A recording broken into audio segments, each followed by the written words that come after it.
नेता राहुल गांधी इन दिनों कोलंबिया में हैं, जहां उन्होंने 4 दिवसीय यात्रा के दौरान केंद्र की बीजेपी सरकार पर जमकर हमला बोला है। कोलंबिया के EIA यूनिवर्सिटी में छात्रों से संवाद के दौरान उन्होंने भारतीय लोकतंत्र को खतरे में बताया। इसके बाद शुक्रवार को उन्होंने एक्स पर एक पोस्ट में बजाज, हीरो और TVS जैसी भारतीय कंपनियों की तारीफ की और इशारों में उद्योगपति गौतम अडानी पर निशाना भी साध दिया।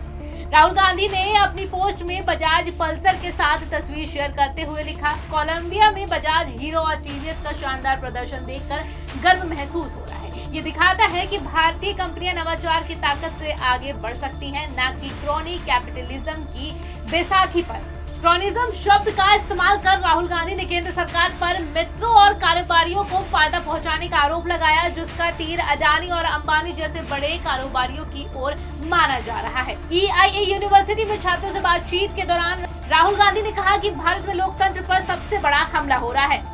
भारत में कई धर्म, परंपराएं और भाषाएं हैं। लोकतांत्रिक व्यवस्था में सबको जगह मिलती है, लेकिन इस वक्त लोकतांत्रिक व्यवस्था पर चौतरफा हमला हो रहा है। राहुल ने कहा कि भारत चीन की तरह अपने लोगों को दबा कर नहीं चल सकता।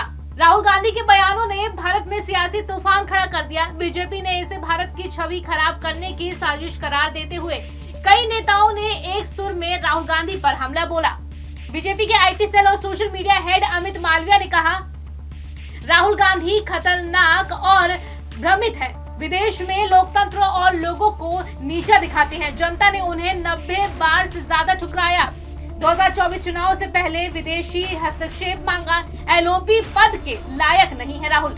वहीं बीजेपी के कानून और न्याय मंत्री अर्जुन राम मेघवाल ने कहा कि विदेशों में संवैधानिक संस्थाओं को बदनाम करना राहुल गांधी की आदत बन गई है। वहीं सांसद और प्रवक्ता सुधांशु त्रिवेदी ने कहा कि हास्यास्पद और विडंबनापूर्ण जो परिवार 100 साल लोकतंत्र के लबाबे में राजशाही रखे, उसके मुखिया राहुल गांधी मोदी लोकतंत्र के प्रतीक पर हमला करते हैं। वहीं आपको बता दें कि राष्ट्रीय प्रवक्ता शहजाद पूनावाला ने कहा कि राहुल गांधी फिर LOP यानी कि प्रोपेगेंडा लीडर बने, विदेश में लोकतंत्र पर हमला बोला, भारतीय राज्य से लड़ाना चाहते हैं। इसके अलावा वरिष्ठ नेता और पूर्व बीजेपी मंत्री रविशंकर प्रसाद ने हमला बोलते हुए कहा कि भारत में पूर्ण लोकतंत्र है। राहुल भारत में आरोप लगाते विदेश में अभिव्यक्ति की आजादी का रोना रोते हैं। ये अपमान है। भारत चौथी बड़ी अर्थव्यवस्था है। राहुल चीन की तारीफ करते हैं।